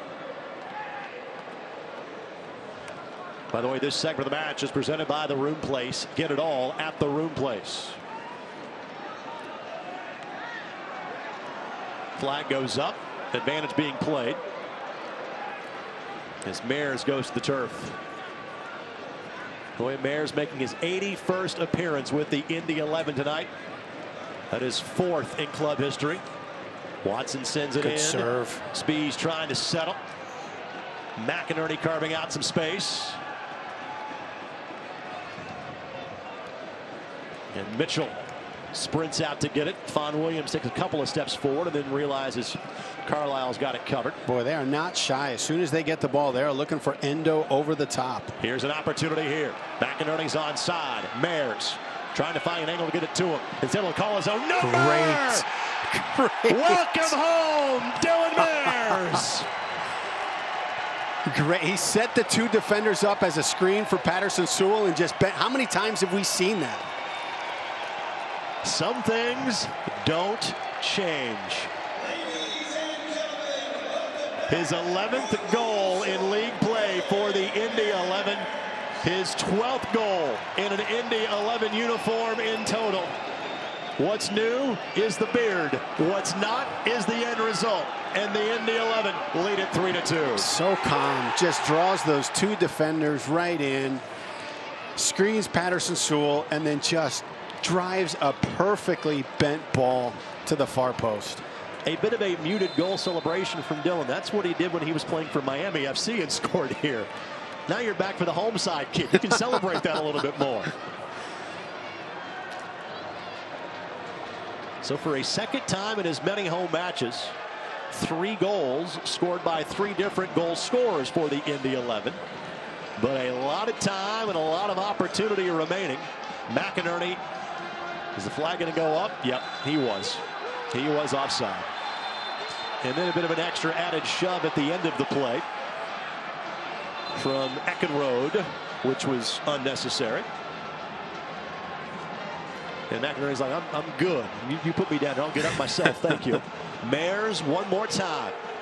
Of course, this is his first goal at Lucas Oil Stadium for the Indy 11. All of his previous home strikes coming over at Carroll Stadium. Well, that's good that he got one here. That'll be good for the kid's confidence. He was named as the man of the match in the championship game of a different league. I'm not sure his confidence needs the help right now. Never hurts, though.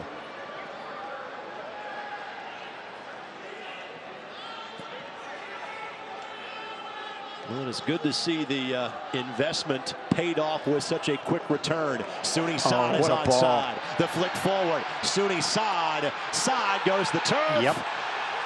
Nothing. What?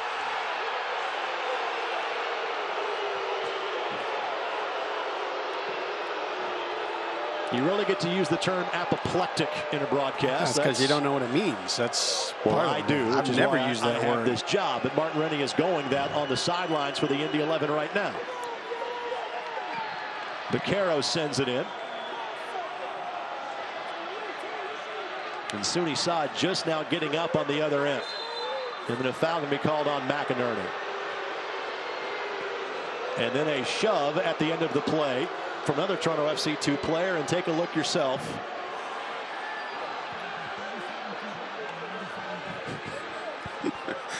Thoughts, Mr. Hodder? I don't know how you missed that one. I think I don't know who flicked that ball into Sooney Saad's space, but he put himself into a position that he's either going to get a shot on goal or he's going to have to be brought down.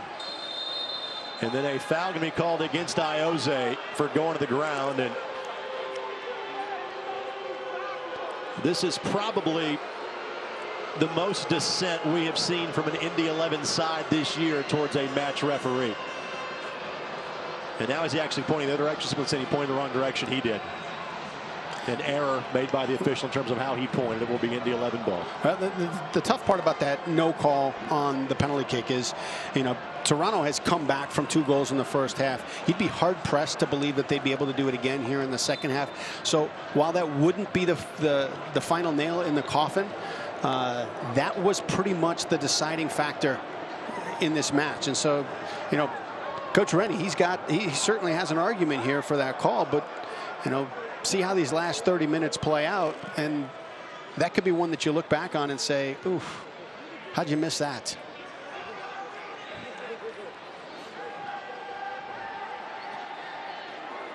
Does not take long for either side to go on the attack in this match. We've said that for the entirety of it.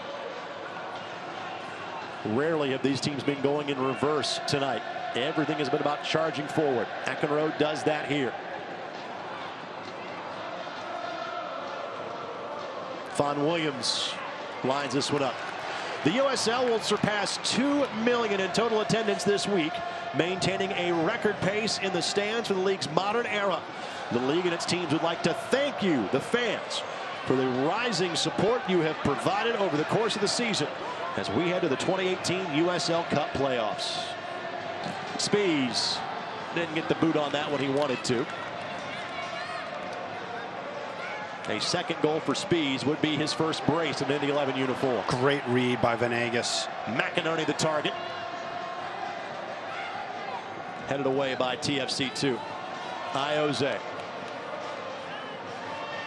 Spies with space. He's not shy about that. And I'll tell you what, the midfield for Toronto has opened up a lot. I mean, they've almost got two lines, their back line and their front line, and they're playing this counter game. But if Indy's holding a lot of possession in the center of the field. This Sports the Match presented by Honda Manufacturers of Indiana, official automotive sponsor of the Indy 11.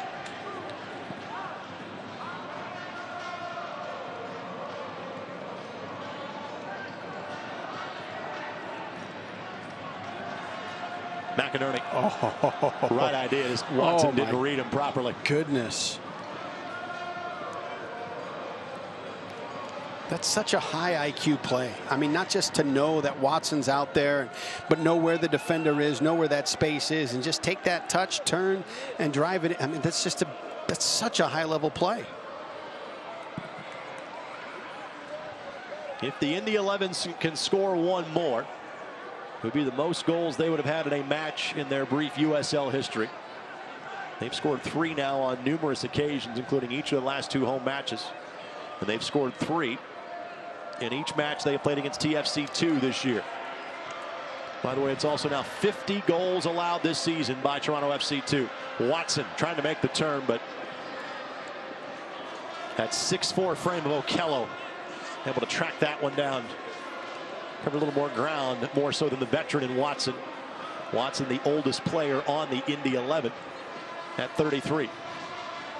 Okello, literally half his age, 17.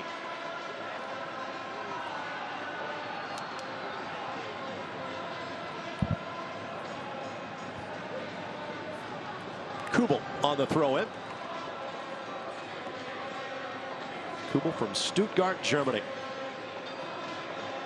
Good run going here for TFC2. Matthew Serbel.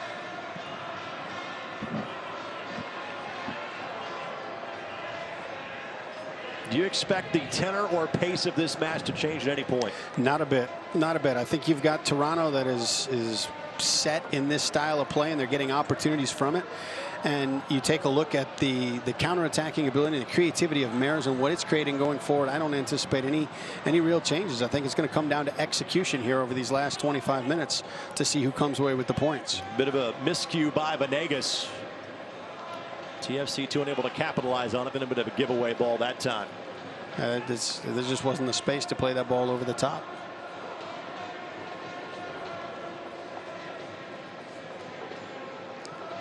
Vaughn Williams, the first player from Wales to compete for the Indy 11. On loan from his team in Scotland, Inverness Caledonian Thistle. Now this is where the 11's finding some success, knocking that ball back to their back line, which draws up Toronto's back line, and then looking for that ball over the top or through. Venegas, another quality read. Venegas on the run. And Venegas, a wipeout. It was a really good move. The ball just got away from him as he came out of it. Venegas, his first year away from Minnesota United in several. Had been with them in their NASL days and made the move to Major League Soccer with them last year. One of the stalwarts we were used to seeing playing for Minnesota. Made a move a couple of weeks ago himself. Christian Ramirez traded to LAFC. I believe he got a goal in his first appearance for Bob Bradley. He's one of those guys that's just a natural goal scorer. Yep. He went to college out west, didn't he? I mean, I think he played NAIA ball, I think at Concordia of California, I believe. Yeah. So yes, that was a homecoming for him. Going to play for LAFC.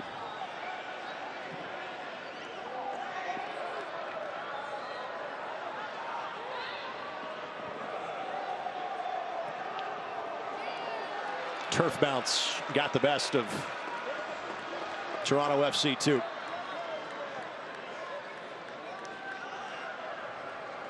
It's been a busy few days here at Lucas Oil Stadium. Indy 11 last Wednesday, high school football on Friday, Colts on Monday, Indy 11 tonight, Colts on Saturday. Tip of the hat to you, pal. That Colts game on Saturday, you're going to be here, right? I'm here for most Colts games. Saad got grabbed, and again, no whistle. You're being a bit bashful about that Saturday. I'll explain here in a second. Literally, I think a goal scoring chance is coming every 30 seconds in this match. So I don't want to get too deep into the woods into a story and have to cut it off in mid-sentence.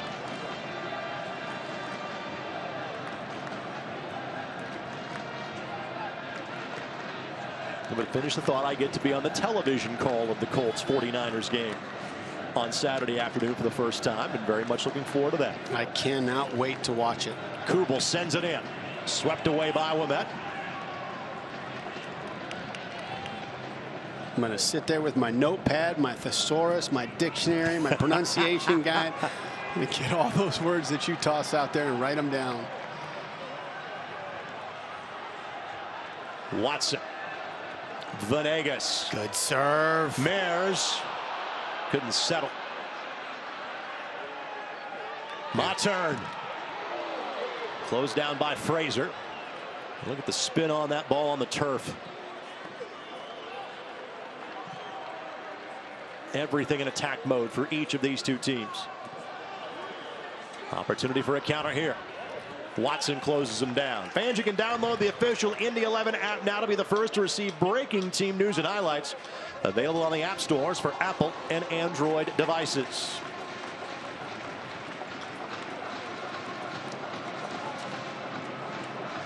What have you seen, if anything, different defensively from the Indy 11, Brad, here in the second half? I haven't seen Venegas get forward quite as much, but I just think that's been a read. I just don't think the opportunities have been there for him to be dangerous in those moments. Just joining us, TFC 2 trailed by 2 early and then scored 2 nearly as quickly. We were leveled at 2 until Dylan Mares broke the deadlock a few minutes ago in his return game to the Indy 11. 5 goals in 2015, 5 goals in 2016, and won as many matches in 2018. I got to tell you, I'm just blown away by Okello at 17 years old, the way he's playing. This is Endo. He was really the starter for things offensively. Back post, Fraser, and Mares will knock it sideways. It will be a corner, however, for TFC 2.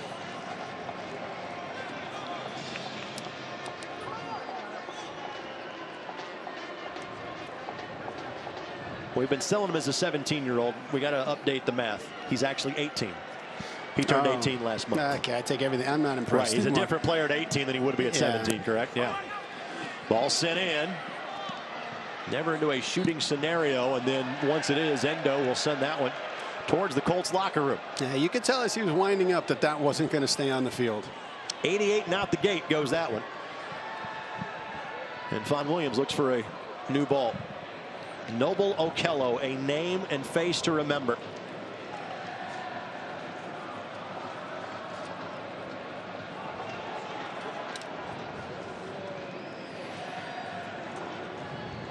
You want to remember names, I tell you, Jordan Hamilton too. Tsubasa, Endo. Those are 3 guys that are going to have good long careers. Hamilton 22, Endo 24. Fans, you get an inside look at life on and off the field from a player's perspective every Wednesday evening. The latest edition of From the Pitch on USLsoccer.com.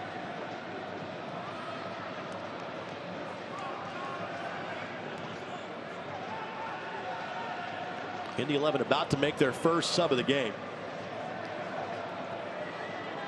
Appears to be Juan Guerra.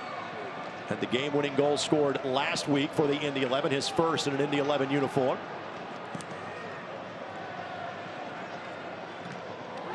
Hamilton, extended arm on that one. That was a self-defense move, not take one in the face. And here comes the substitution, and Dylan Mayer's night is done. A happy homecoming indeed for the native of Indiana, the former Indiana Hoosier,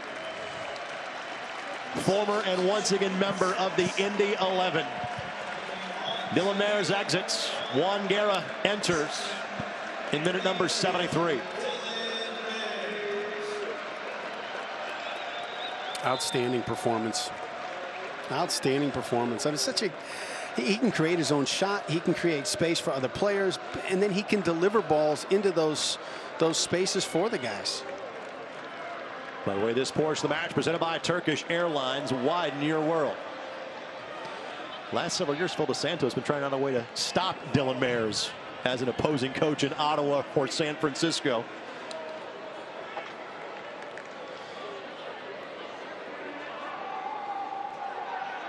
What a pickup. Whoever initiated that conversation, bonus, extra ice cream at the next staff meeting, whatever it takes. That was a great pickup. Well, frankly, there was competition from other teams in the league to sign him. So one of 3 additions for the Indy 11. Diego Campos and Elliot Collier on loan from the Chicago Fire. Collier got the start on Saturday and appeared as a reserve last week against North Carolina FC. And Collier available as a substitution if needed tonight. Other subs available: Ferreira, Moses, Ring, Steinberger, and Collier. And the backup goalkeeper is Ben Lundgaard, the youngster on loan from the Columbus Crew that played at Virginia Tech. We have not seen Lundgaard get match action this year. Good read by McInerney, trying to fire that back to Saad. Instead will earn a corner, and it is time for Iose to make the slow walk across the pitch to curl the ball in with his left foot. I was talking to Ben Lundgaard early in the season. I asked him what his favorite college memory was. You know, you have an outstanding career, collegiate career, and have such a dominant performance. His answer was, I think it was a sister of either his roommate or teammate or somebody on the team was diagnosed with cancer, and the whole team shaved their head and kept their head shaved all season. That was his highlight. That was his greatest college moment, that they could give that gift. That's what the college experience is all about, right? The sense of camaraderie. Iose 5 assists on the year. A couple of them from a very similar spot. Sends it in. Nobody on the back end of that one. Saad and Mattern can pick up the same real estate. Spees. Mitchell was the target. Now Watson will settle.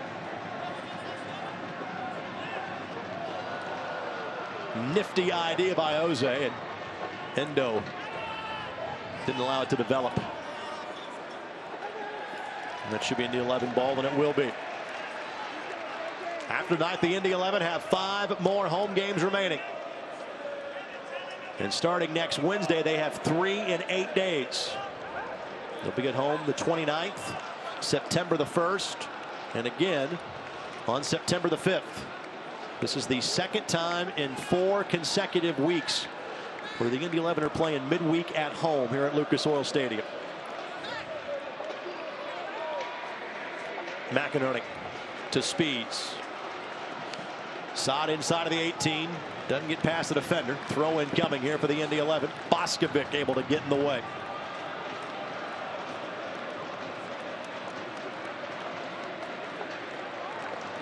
You see Peter Evans of Brickyard Battalion fame in the capo stand as per usual.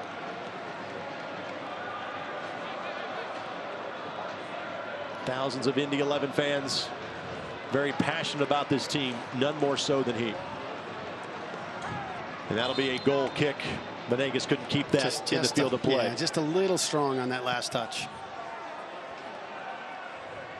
For standing stats, all the latest league news, be sure to visit uslsoccer.com.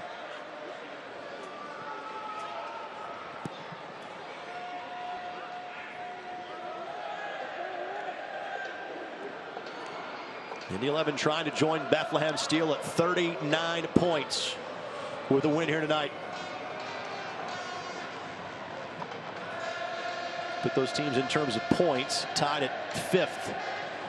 Top 8 teams in the East make it. single match elimination playoffs. Louisville City, the defending USL Cup champions. Iose flicks it ahead for Sa.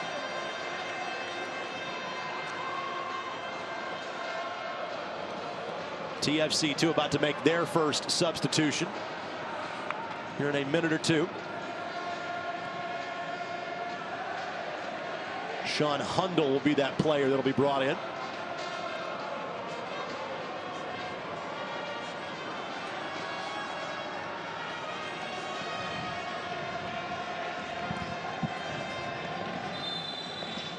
And a player down behind the play for Indy is Iose. Iose's missed some time this year with a couple of different injuries. He missed the first 2 games of the season, then proceeded to play in the next 11. He missed 3 during the month of July. Missed the Tampa Bay match, missed the Bethlehem match, and set out the Louisville City match as well. Yeah, I think it was last week too. He got a little bit nicked up on his ankle. Thought he was done. So this may be, you know, just kind of a ongoing injury. He's just trying to nurse through this stretch.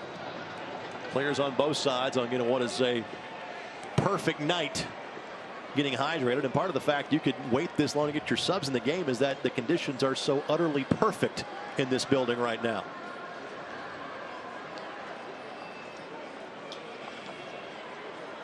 A couple of games that were frankly miserable from a heat index standpoint, as Elliot Collar's about to enter for the Indy 11 as well. That was June 30th and July the 4th. Other than that, it's been nice and temperate, or frankly, roof has been closed at 72 degrees, as was the case 7 days ago.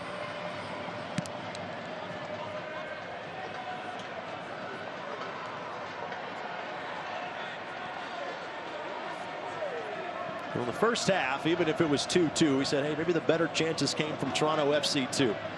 This half, the play has been more tilted in favor of the Indy 11, as they have the only goal so far of the half coming from the returning Dylan Mayers. And McInerney will draw the whistle. We have not seen a card yet in tonight's match. Kubel, the player that had his ankle rolled on the challenge from McInerney. He plays with such an edge, McInerney does, and you don't usually get that kind of rough, tough play from your leading scorer. He's not afraid of the physical game. He goes up for balls. He can hold guys off. He sounds like a guy that was playing in Major League Soccer when he was 17. Yeah, that's the only way you can survive. Old veteran, not being old. Yeah, it's the only way you can survive as a teenager, I think, in that environment, is to develop an edge to the way you play and a toughness. Boskovic, the player, subbed out for Toronto FC2. Suni Saad, and after going to the turf early, he got 80 minutes tonight, which is good to see. So Collier, who is from New Zealand, played his collegiate soccer at Loyola of Chicago and then was drafted by the Chicago Fire. Did have a goal for the Chicago Fire, and I wouldn't say even limited minutes, and some pretty good minutes early in the season. Both the Indio Campos saw some match time with the Fire this year, but both loaned out here for more of an opportunity. Now Collier has played in each of the last 3 matches for Indy. Yeah, and in that time you've seen, why he earned minutes with the Fire is because he is a dynamic player. He's got pace that you wouldn't expect from somebody with that height. Ball finds McInerney. McInerney able to quickly track it back down. Tries to slide it through.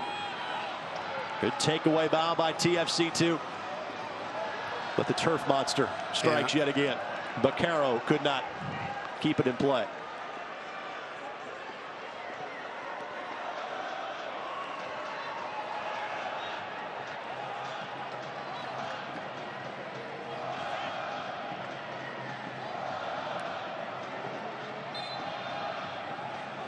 Indy 11 looking to make it 3 consecutive home victories. We referenced last Wednesday multiple times. You can go all the way back to July the 7th for the previous one. That 39-day gap between home matches, in part because of the turf being installed here at Lucas Oil Stadium. That came against the Charlotte Independents. Indy 11 trying to add Toronto FC 2 to the list of teams they have swept this year. North Carolina FC is in that group, and Nashville SC is in that group as well. This is Collier.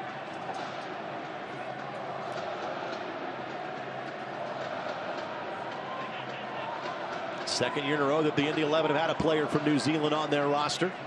Craig Henderson spent last year with the club. Both those guys playing collegiate soccer in the States. Kubel, Ioze, and swept away even further by Guerra. Guerra and Ioze, part of that trio of players that came over from the New York Cosmos in the offseason. The third, and Eugene Starikov not in the 18 tonight. Unless he's finding an injury, which I don't think is the case. I'd expect to see him not only in uniform, but on the field in Atlanta on Saturday night as part of this rotation of skilled players that Martin Rennie has at his disposal. Watson will track it down. Track it down. Turns on the accelerator. Collier leaves some space. McInerney. Love it. Just love it. It's a great effort by Watson to track that ball down, keep it in bounds, and then do what he does so frequently is cut to that near post, draw the defenders and the goalkeeper, and then slot a ball back across. And McInerney fighting to get just ahead on it before the defender. What a great play. Quickly back to action. Looking for the back post. And that was by far the best look of the half for TFC2. They had multiple looks in the first half. They have not been as many in this half.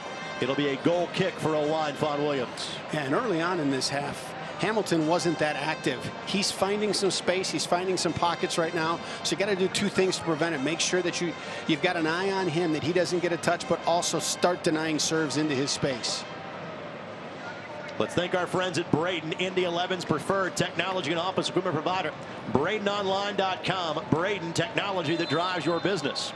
And while we are in the thank you business, it is time to offer a thank you to our director this evening and our buddy Josh Weber. Now, we should thank him in every broadcast, but especially in the means of this is going to be his last game on our crew.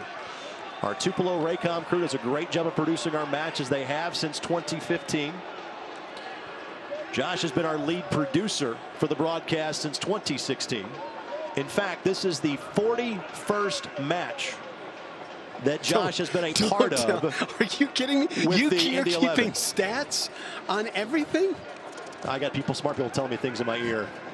Okay. They're telling me those things. So you're really going to be wowed by this. He has been a part of 431 events in his days with Tupelo Raycom. Holy smokes. He is moving on to an opportunity in Utah at Utah Valley University.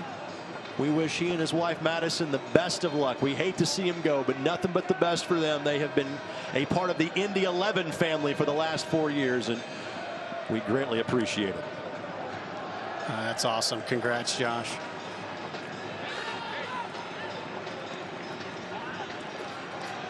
And Mitchell down behind the play. Flag goes up. I think we're playing advantage right now. Ioze goes to turf. Then draws the whistle.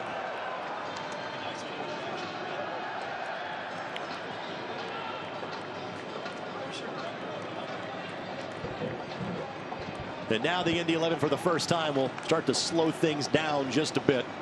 And it also appears the third and final substitution for the Indy 11. I was going to say Seth Moses, and he's putting the green jersey back on. So I thought he might be coming in, but right now, that's not the case. And Vaughn Williams will take his dear old sweet time on this restart.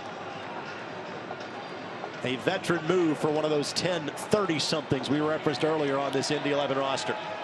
Not a 30-something is the rookie in Collier. He's looked the part in his brief time with the club. Good vision. Guerra drawing two defenders. Possession's not a bad thing right now for the Indy 11. And possession here as well. It's tough to be countered when you're holding the ball in the corner. Good pressure. And walking the tightrope, Ioze. Look at this. Collier Great perfectly ball. times it. Trying to set up what move. He leaves for Guerra. Extra touch to Watson. Oh, my goodness. I think he hit McInerney with the ball. I was going to say that ramped, and because he hit McInerney, McInerney was offside, so the flag went up. And TFC2 will restart quickly. And Watson gives the professional foul. And for that, we'll see, I believe, the first yellow of the match. And again, that's just because of the opportunity. And off camera, Max kind of puts up his hand and says, yep, I know. In his 14th year as a pro, he's done that before. Yeah, you know, I get concerned sometimes with yellow card accumulation, taking some of those when you may not need to. I thought that the shape of the back line was still pretty good, that, you know, maybe you could have rode that one out. But if you're going to take a first yellow, the 88th minute is the time to do it. Our third and final substitution of the night for the Indy 11. Ben Spees with a goal will exit. And Seth Moses, as advertised a moment or two ago, will be that final sub. By the way, our final 5 minutes plus stoppage time is presented by your Central Indiana Honda dealers, official automotive sponsor of the Indy 11.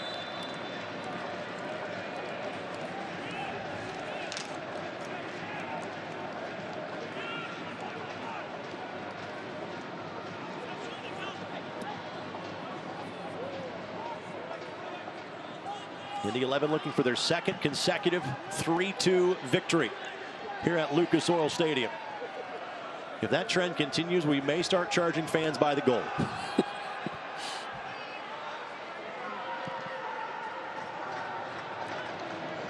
So these subs are done for Indy. There's still a couple available for TFC2 if needed. And they do have a full complement of 18 players available for tonight's match. And it's good here in transition. You know, the 11 got 8 guys back behind the ball pretty quickly. Wow.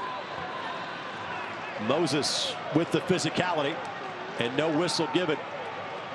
And with a player down, Indy 11 stop for a moment and then restart. Ball at the feet of Patterson Sewell. Collier applying pressure, and now that there's clear possession for TFC2, the whistle is blown. Baccaro, the player that goes to the turf.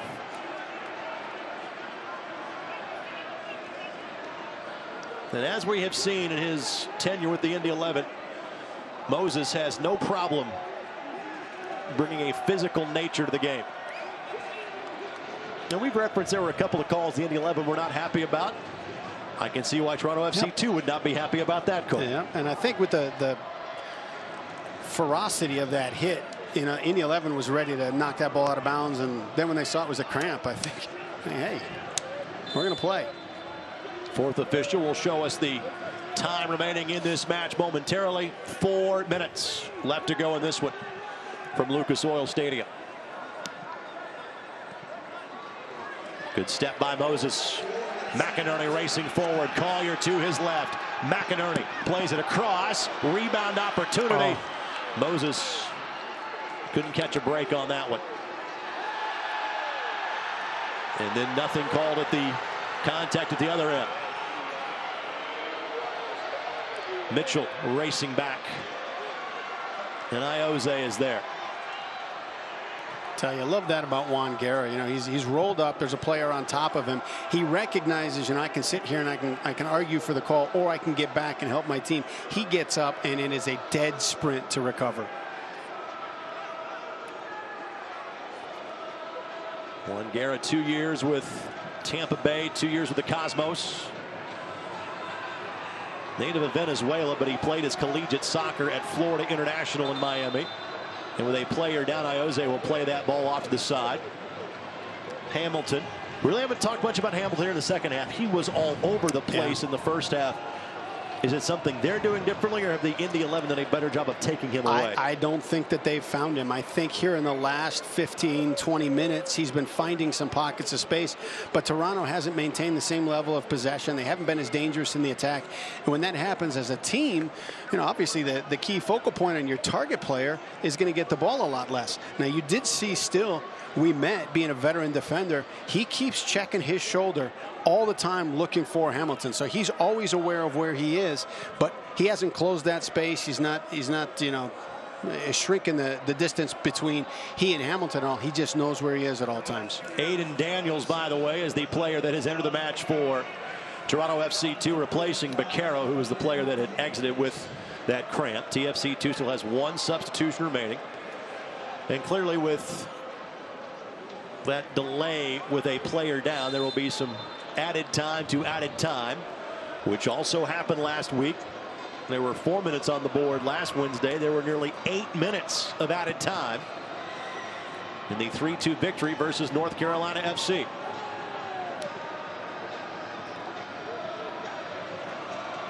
And I'll reference yet again, there was some magic going in the wrong direction for the Indy 11. Collier heads it down, not on frame. Holy, did you see that ball McInerney brought down? Oh my goodness. 8 years in Major League Soccer. He's pretty good. Yeah, 90th minute. He's been chasing everything down. That is a really tough ball to bring down under pressure, and then to be able to find Collier back post. But the Indy 11 have lost a lead in this scenario earlier this season in their 3-3 draw against the Charleston Battery, one of the matches of the year. McInerney is offside and was by a couple of yards. However, Guerra's not. Everybody's kind of stopped, and Guerra takes advantage of it. Great job by McInerney to not chase that ball and keep that play alive. Yep, and for Guerra to keep going. You know, I think that's one of the things that experience gives you, is you don't ever quit on it. And Toronto kind of clicked off for a bit. Guerra didn't. And if nothing else, it kills another 45 seconds to a minute down here. I think this has been one of McInerney's better performances of the year.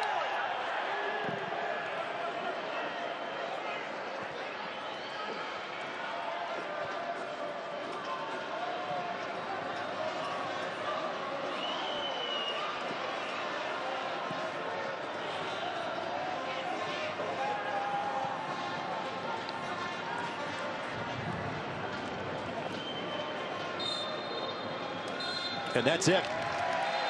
The final whistle blows exactly at the 4-minute mark. And the Indy 11 maybe had to fight for this one a little more than they would have liked to. But at this stage of the season, the end result is the thing. The full 3 points for the Indy 11. That's a great win, because this is a team you can fall asleep on, and they're clicking as of late. And you take a look at some of the pieces that they have. Some of these players are dynamic. They can hurt you if you fall asleep on them.